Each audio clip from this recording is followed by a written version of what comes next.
Assalamualaikum warahmatullahi wabarakatuh. Perkenalkan, saya Anuraf dari Prodi Pendidikan Bahasa Inggris Sarjana WTA Taman Siswa Yogyakarta. Saya akan membahas tentang sistem ekonomi Islam, perkembangan, dan problematikanya. Mari kita bahas satu persatu. Latar belakang permasalahan. Ekonomi adalah hal yang sangat penting dan dekat dengan kehidupan kita sehari-hari. Dengan mempelajari dan mengetahui ilmu ekonomi, kita bisa mengerti bagaimana cara mengatur keuangan kita, mengerti bagaimana cara menjual beli yang benar dan memperhitungkan keuntungan dan kerugian agar bisa hidup dengan sejahtera dalam segi keuangan. Dalam agama Islam, kita juga telah mengatur sistem ekonomi yang bisa kita kenal dengan ekonomi syariah. Kenapa kita membahas tentang ekonomi Islam? Karena kita perlu membahas ekonomi Islam. Kita harus tahu bagaimana sistem ekonomi yang benar yang telah diatur sesuai syariat Islam, yang berpusat pada Al-Quran dan As-Sunnah. Rumusan masalah. 1. Apa itu ekonomi Islam? 2. Apa tujuan dari mempelajari ekonomi Islam? 3. Bagaimana konsep dalam ekonomi Islam? 4. Apa saja macam-macam akad dalam ekonomi Islam? 5. Apa saja problematika ekonomi Islam dalam masa modern sekarang? Dan yang terakhir, 6. Bagaimana cara menghadapi problematika tersebut? Selanjutnya, kita akan membahas isi sesuai rumusan masalah. Apa itu ekonomi Islam? Ekonomi Islam adalah suatu ilmu pengetahuan sosial yang di dalamnya mempelajari tentang masalah-masalah ekonomi masyarakat berupa ilmu, teori, praktek yang sesuai dengan nilai-nilai Islam yang harus disarankan pada Al-Quran dan As-Sunnah. Apa tujuan dari mempelajari ekonomi Islam? Kita harus tahu bagaimana sistem ekonomi yang benar yang telah diatur sesuai syariat Islam yang berpusat pada Al-Quran dan As-Sunnah. Kita harus tahu bagaimana cara berniaga yang benar agar kita selalu di jalan Allah dan terlindung dari dosa dan tidak merugi. Bagaimana konsep ekonomi Islam? Kita akan membahas tentang itu. Islam sebagai agama merupakan konsep yang mengatur kehidupan manusia secara komprehensif, menyeluruh dan universal, baik dalam hubungannya dengan Sang Pencipta maupun dengan manusia. Tuntutan Islam yang mengatur tentang kehidupan ekonomi umat yang antara lain secara garis besar adalah sebagai berikut. A. Islam menetapkan fungsi uang semata-mata sebagai alat tukar-menukar sehingga tidak layak untuk diperdagangkan apalagi mengandung unsur ketidakpastian atau spekulasi. B. Larangan riba dalam segala bentuknya, bahkan dalam ayat Al-Quran pun tentang pelanggaran riba yang terakhir yaitu surat Al-Baqarah ayat 278-279 yang berbunyi, "Hai orang-orang yang beriman, takutlah kepada Allah dan tinggalkanlah sisa-sisa riba itu jika kamu beriman. Kalau kamu tiada memperbuatnya, ketahuilah ada peperangan dari Allah dan Rasul-Nya. Dan jika kamu bertobat, maka untukmu pokok peperangan dari Allah dan pokok-pokok peperangan dari Allah dan Rasul-Nya, hartamu kamu tidak menganiaya dan tidak pula teraniaya." Telah menjadi kesepakatan ulama, ahli fikih dan Islamic banker di kalangan dunia Islam yang menyatakan bahwa bunga bank adalah riba dan riba diharamkan. C. tidak memperkenakan berbagai bentuk kegiatan aktivitas ekonomi yang mengandung unsur spekulasi dan perjudian yang akan merugikan masyarakat. D. Harta harus diniagakan sehingga tidak boleh hanya berpusat pada segelintir orang, dan Allah sangat tidak menyukai orang yang menimbun harta sehingga tidak produktif, dan oleh karenanya bagi mereka yang mempunyai harta yang tidak produktif akan dikenakan zakat yang lebih besar dibandingkan jika produktifkan. E. Bekerja atau mencari nafkah adalah ibadah dan wajib dilakukan sehingga tidak seorang pun tanpa bekerja dapat memperoleh keuntungan. F. Dalam berbagai bidang kehidupan termasuk dalam kegiatan ekonomi harus dilakukan secara transparan dan adil atas dasar suka sama suka tanpa paksaan dari pihak manapun. Selanjutnya, adanya kewajiban untuk melakukan pencatatan atas setiap transaksi, khususnya yang tidak bersifat tunai, dan adanya saksi yang bisa dipercaya. Dan yang terakhir, zakat sebagai instrumen untuk pemenuhan kewajiban penyisihan harta yang merupakan hak orang lain yang memenuhi syarat untuk menerimanya. Selanjutnya yang akan saya bahas adalah apa saja macam-macam akad dalam ekonomi Islam. Aspek legalitas pelaku muamalah dalam berakad harus memenuhi ketentuan akad itu sendiri yang memenuhi rukun dan syarat akad seperti 1. Rukun, adanya penjual, pembeli, barang, harga, dan ijab kabul. Selanjutnya adanya syarat, barang dan jasa harus halal, harus jelas, tempat penyerahan harus jelas, dan barang yang ditransaksikan harus sepenuhnya dalam kepemilikan. Selanjutnya yaitu landasan dalam berakad adalah keridhaan, sebagaimana disebutkan dalam Al-Quran surat An-Nisa ayat 29 yang berbunyi, Hai orang-orang yang beriman, janganlah kamu saling memakan harta sesamamu dengan jalan yang batil, kecuali dengan jalan perniagaan yang berlaku dengan suka sama suka di antara kamu. Dan janganlah kamu membunuh dirimu, sesungguhnya Allah adalah Maha Penyayang kepadamu. Berikutnya, mudharabah, bentuk kerjasama antara dua atau lebih pihak di mana pemilik modal mempercayakan sejumlah modal kepada pengelola dengan satu perjanjian di awal. Musyarakah adalah bentuk umum dari usaha bagi hasil di mana dua orang atau lebih menyumbangkan pembiayaan dalam melakukan usaha. Selanjutnya ada akad ijarah, yaitu merupakan akad pemindahan hak guna atas suatu barang dalam waktu tertentu dengan pembayar sewa tanpa diikuti dengan pemindahan kepemilikan. Selanjutnya yaitu ada istihna, adalah akad jual beli dalam bentuk pemesanan pembuatan barang tertentu dengan kriteria dan persyaratan tertentu juga yang disepakati antara pemesan dan penjual.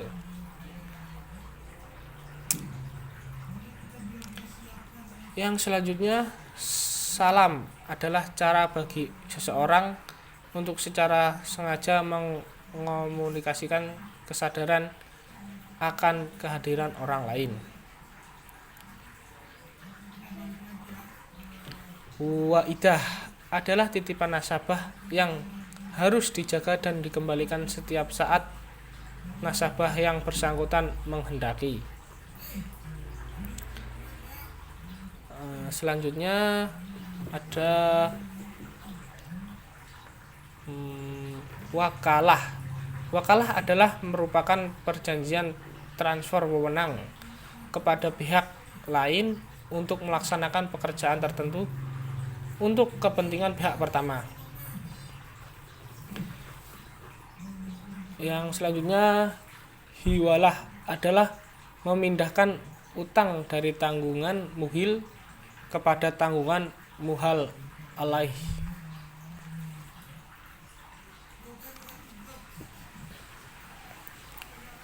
Ada kafalah, ialah jaminan tanggung jawab atas hak orang lain atau seseorang yang mempunyai tanggung jawab tertentu untuk diambil tindakan atau mendapatkan suatu barang ganti kepada pihak yang berhak.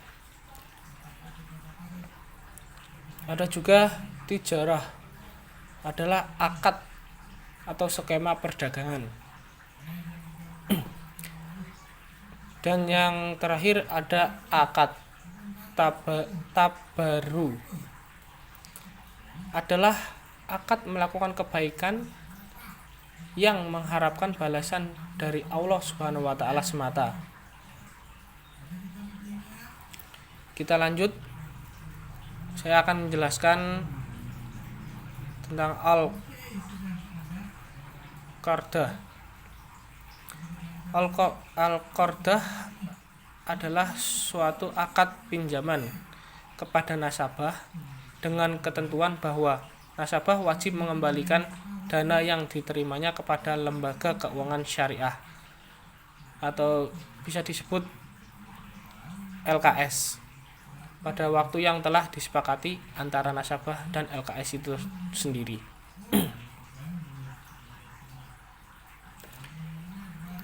Pengertian gadai secara bahasa seperti diungkapkan di atas adalah tetap, kekal, dan jaminan. Sedangkan dalam pengertian istilah adalah penyandra sejumlah harta yang diserahkan sebagai jaminan secara hak dan dapat diambil sejumlah harta dimaksud sesudah ditebus. Yang selanjutnya, natural certainty kontrak dibagi menjadi dua, yaitu jual beli dapat diartikan sebagai proses tukar menukar atau menukar barang yang satu dengan barang yang lain, sedangkan saat ini jual beli itu lebih dimaknai sebagai proses jual beli untuk menukar barang dengan uang. Ijarah atau sewa menyewa sering dilakukan oleh orang-orang dalam berbagai keperluan yang bersifat harian, bulanan, dan tahunan.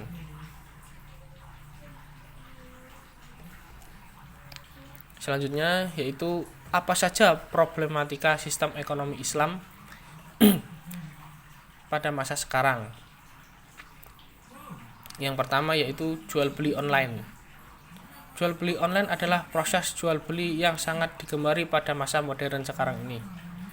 Jual beli online menggunakan transaksi as-salam, yaitu bentuk transaksi dengan sistem pembayaran secara tunai, tetapi penyerahan barang ditangguhkan, dan transaksi al-istihna merupakan bentuk transaksi dengan sistem pembayaran secara disegerakan atau secara ditangguhkan sesuai kesepakatan dan penyerahan barang yang ditangguhkan. Dalam transaksi atau jual beli online diperbolehkan selama 1. Produk yang dijual halal dan baik barangnya. 2. Kesesuaian harga dengan kualitas barang. 3. Yaitu jujur antara penjual dan pembeli. 4. Status penjual dan pembeli harus jelas.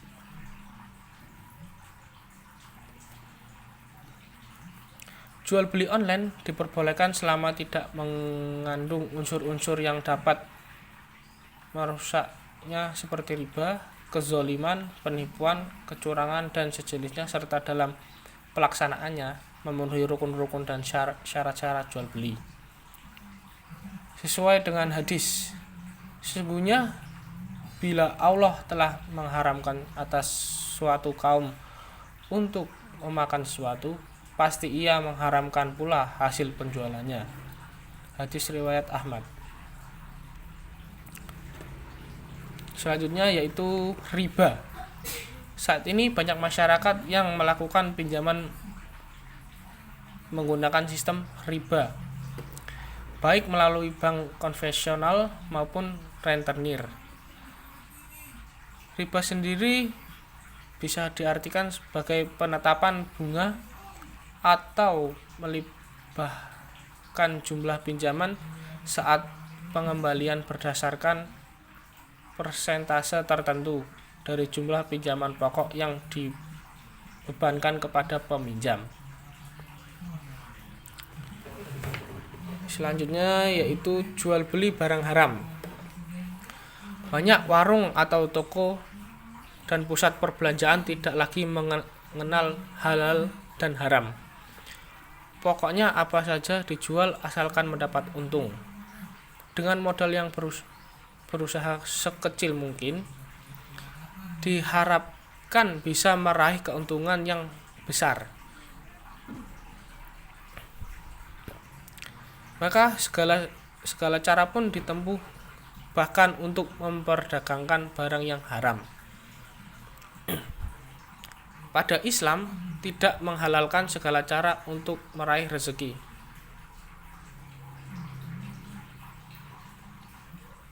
Barang haram tersebut berupa 1. Haram, yaitu minuman keras, obat terlarang, babi, anjing, kucing,